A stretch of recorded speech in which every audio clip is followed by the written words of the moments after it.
رئيس الوزراء حافظ على كاغا سو ديرنا رينكيبي رئيس ويدو كوسو همبلينا سومالنا كوسو همبليسي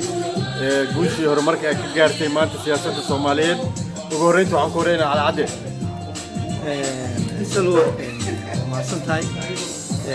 adiga TV-ga iyo teamkaaga waxaa sharaf noo ah inaan maanta mataqaan anagu Stockholm joogno aan u mahadcelino hawshii uu qabtay oo daacadda uu ka ahay oo Ilaahay la garab galay anagana garabkiisa aan taagnayn iyo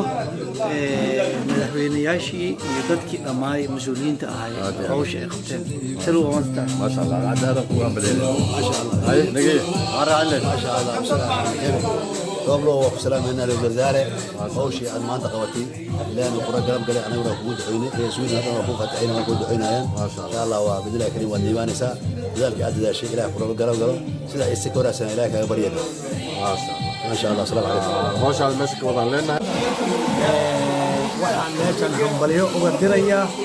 ra'iisul wasaaraha oo ku guuleystay nabadii dadkii isdiidanay marka aad u hambalyeynayna hore u soconaynaa tala siinaynaa dadka ka soo horjeeda nabadda inay nabadda qaataan oo ra'iisul wasaaruhu hadda waa guuleystay dhinac walba wanaag ay hadda wadaan in la guuleysto insha Allah guul baa guuleystay ma sha Allah ra'iisul wasaare hambaladaas waxaa kaaga imaanaysa magaalada Stockholm dalka Sweden الحمد لله رب العالمين وحان كل يوم رئيس الوزراء كوكو براروجينيا inta doorashada ka hadsanna inaad adkaysigeeda iyo dhibradaygeeda samayso daliil baad yeelanaysaa canaan baad yeelanaysaa waa lagu aflagaadaynayaa intaba waan ogahay dulqaadkeedaad u leedahay aqoonteedaad u leedahay waxaan ilaahay kaaga baryayaa tiir adag baad maanta u noqotay Soomaaliya taariikhdii SYL xustay mid lamida ayaa sharaha mudane Roble guushi u gaaray iyo doorasho bannaan inuu sameeyo waxaan leeyahay ilaahay ha kula kala galo meesha wax ka wado Soomaali guul baa maanta soo hoyatay nin xil qaadi baa la yiri hadaalid oo anasan ilaa aad mowqifka aad leedahay maalintii ummadda Soomaaliyeed ku weyn wax badan oo aan soo marnay baa maanta ka gudbinay horta marka hore waxaa leeyahay hambaliyo ra'iisul wasaaraha iyo maaragtay waxa ku raacay la shaqeeyo dhan baa waxaa leeyahay hambaliyo ummadda Soomaaliyeedna waxaa leeyahay hambaliyo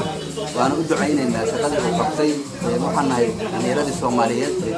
joogtay waxaan rabnaa waddanka inaan ku soo laabano waxaan rabnaa inaan maaragtay shaqooyin badan baa nooga xiran waddankii marka waxaa leeyahay la isku tanasulo ummadda Soomaaliyeed meel ay joogaanba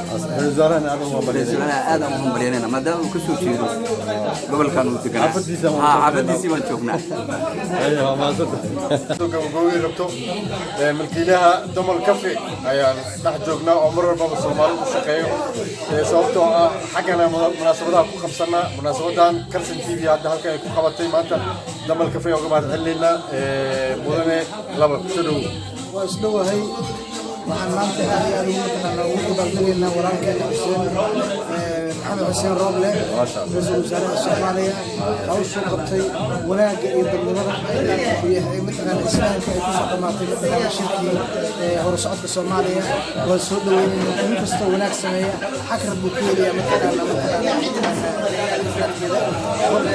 middu maanta qabtay mid ka badan ka soo in wadankan meesha uu yaalla soo su'aal ka kaxeeyo wixii ku horeeyay asaga waa aragtay meesha keeneen dadnimada iyo mataqaana garaadka Ilaahay bisi uga faa'iido ummadda walaalkay soo dhawo waan ku faraxsanahay wax qabad ku soo duceynayna sida marxim maanta uu soo weynay la gaaray maxamed ra'iisul wasaaraha Soomaaliya xafiis soo rabna guusha Soomaaliya dhanba soo hoyatay asaga kaligiis ma ahan marka aad iyo aad baan ugu mahadcelinayaa guusha gaaray iyo maanta ceelka uu ka soo bixiyay wadanka aad iyo aad baan ugu mahadcelinayaa ra'iisul wasaaraha waxaan rajaynayaa insha Allah taala dhammaan ummadda Soomaaliyeed iyo madaxda dowladda Soomaaliya kulli in loo hoggaansamo maanta insha Allah taala guusha ay gaartay Soomaaliya weyn ay gaartay aad iyo aad baan ku mahadcelinayaa sidoo kalena Kalsan TV aad baan ku mahadcelinayaa anaga aad baan ku mahadcelinayaa